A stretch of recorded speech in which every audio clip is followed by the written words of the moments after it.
Okay, everybody, let's tackle essay conclusions. What you're going to notice is that the essay conclusion is almost a mirror image to the introduction with a slight twist at the end.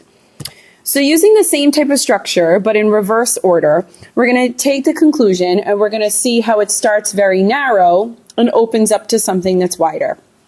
Okay? The first thing is that we want to spend the first 1 to 2 sentences re-emphasizing the controlling idea. And I can't emphasize this enough. Do not restate your controlling idea word for word. That is L-A-Z-Y, lazy, in case you didn't feel like spelling that.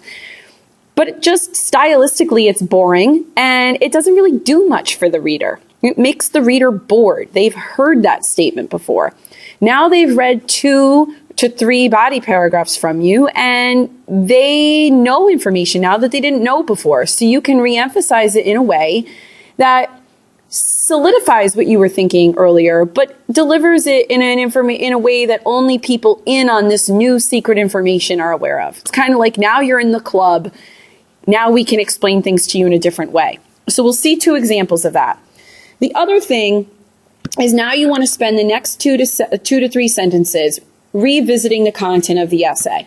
So this is where you kind of go back into those body paragraph topics. And just like the controlling statement re-emphasis, you bring those up again in a way that isn't identical and doesn't feel redundant, but gives us sort of a new spin for people that understand more. Then we want to also bring our reader into this concept of relevance. You know, one of the reasons why we study history is to understand why the world is the way it is today. And also, is there anything that matters that came before us? And your job as a historian is to explain that, yeah, while the French Revolution is something that happened 200 years ago, it's pretty important. So let's look at 2 examples of conclusions.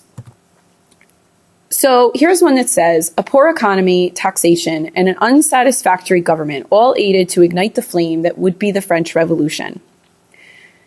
So obviously this student probably used economics and politics as his or her themes. And now we have a new way of stating them. This is not what the controlling statement was. With the steady loss of jobs and a cloud of poverty looming above, love the vocabulary being used. The tax to try to pay back the country's debt pushed many members of the Third Estate over the line with frustration and rage. Louis XVI did not listen or do anything in favor of the commoners, so the people said enough was enough, that it was time for a revolution. Presumably, this content was expanded upon in the body paragraphs. We know about it now. Right now, it might not make much sense to you because you haven't seen the whole essay. And that's actually good because you need the essay to really understand the conclusion. But you have background knowledge of the French Revolution, so you kind of know what's happening. Over time, more and more of European countries started to rebel against their monarchies and make a switch to a democratic government. A fire burns down what is already existing to create a clean slate and allows a stronger foundation to arise. Europe was now given the opportunity to abandon the worn, feudalistic, monarchical government and become the strong democratic continent that it is today. The French Revolution lit the way to this new world of reform. So I see that sort of, so what? What's the importance here? Why does this even matter? Let's look at a second example. This one's a little shorter, and I'll tell you that when you're writing your essays in class, you're looking at the clock and you realize you got 3 minutes left to write this conclusion. So keep in mind that planning a strong conclusion will really help you with those last 3 to 10 minutes of the class period to write the best conclusion possible. It says, the common people of France were thrust into revolution by the inequitable estate system and pushed into violence by the drive to survive caused by the economic depression that developed in the 1780s. Now, this first sentence has some commas here that don't really belong, and I just cut and pasted it from the student, but the concepts that are in the first sentence are good. They're strong, and they're re-emphasizing the controlling idea because I see the estate system and I also see the economic depression. So I'm thinking that this student wrote about social and economics. The social divisions that intensified in the late 1700s in France, coupled with the king and queen becoming laughable to their people, allowed democracy to gain support in France. Love the use of the words coupled with. I think that's a great device instead of saying in addition to. It's just a vocabulary change that makes things more interesting. Furthermore, another great transition word to use. The economic problems that arose, as well as the king's poor decisions during his reign, brought about his own demise. The French Revolution is an essential part of the world's history. Again, no comma is needed here.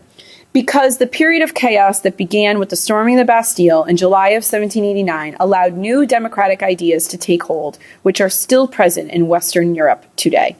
So again, bringing that relevance, but not using the entire conclusion to do that. There's information here that brings us back to the content of the essay.